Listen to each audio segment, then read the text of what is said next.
They call you cold. They call you weird.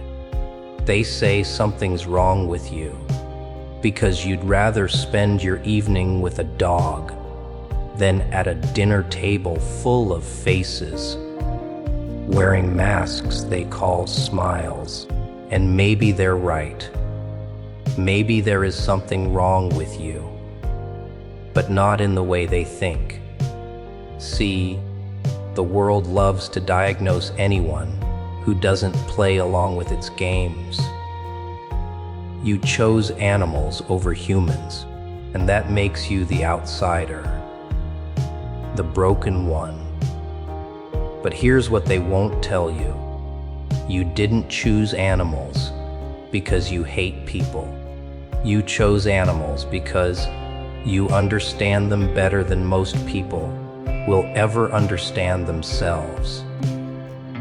You saw the lie, the great human theater, where everyone's reading from a script they didn't write, playing a character they don't even like, and you walked off that stage. That's not weakness. That's clarity. Let me paint you a picture. You're at a party, room full of people. Laughter that sounds rehearsed. Conversations that go nowhere. Everyone asking how you are, but never actually waiting for an answer. And there you are, feeling like an alien. You can see it all. The performance.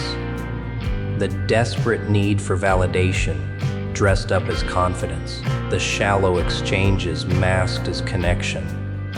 And you feel nothing, just exhaustion. Then you go home. Your dog greets you at the door, like you're the only thing in the universe that matters. No agenda, no judgment, just pure presence. And in that moment, you feel something real. That's when they say you're the problem. But here's the kicker. They're wrong. You're not avoiding connection. You're rejecting the counterfeit. Let's talk about what animals understand that humans have forgotten. Presence. An animal doesn't live in yesterday's regrets or tomorrow's anxieties. It exists fully in the now. When your cat sits on your lap, it's not thinking about bills or problems. It's just there, with you, fully. Now compare that to your last conversation with another human. Were they really there? Or were they half, listening while checking their phone? Animals give you something humans can barely offer anymore. The gift of being seen without being judged. The gift of being accepted without conditions. Your dog doesn't care if you failed today. They accept you as you are, without the endless negotiation that human relationships demand. And here's where it gets dark. When you choose animals over humans, you're making a statement. You're saying that loyalty means more than networking. That honesty means more than social currency. And that terrifies people because it exposes what they've been running from. Most human interaction is transactional. Most human relationships are conditional. You shake someone's hand and there's an invisible contract. Be interesting. Be useful. Validate me. And if you fail, the relationship dissolves. But your dog, your cat, they don't trade. They don't play games with affection. They're incapable of the sophisticated betrayal that humans have perfected into an art form. And somewhere deep in your bones, you recognize this. You saw the difference, and you made a choice. Think about betrayal.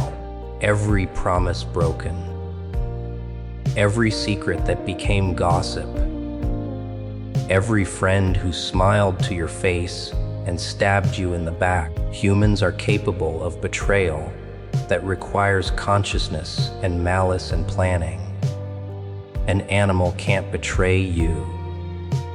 Not really. It can't pretend to care while secretly tearing you down. The worst an animal can do is be an animal. The worst a human can do is be inhuman while wearing a human face. So when someone asks why you prefer animals, what they're really asking is why you prefer honesty over deception, why you prefer loyalty over convenience, and the fact that this preference is seen as abnormal tells you everything you need to know about how far humanity has fallen. Here's what really happens when you make this choice. You become dangerous, not in a violent way, in a free way. You stop needing validation from a society that was never going to give it anyway. You stop playing the games. You find your worth somewhere they can't touch, and that makes you uncontrollable. Society runs on needs. They need you to need them. They need you to fear being alone. Because if you don't need them, they have no leverage. You've found freedom in the simple, honest companionship of creatures that never learned to lie. While everyone else is busy performing for each other, you'll be living, actually living, in the company of beings who ask for nothing but your presence and give you everything in return. The world will never understand you, and their misunderstanding is not your problem to fix. Your peace is your proof. Let them think you're weird. You know the truth, and the truth is what sets you free. Join the few who understand.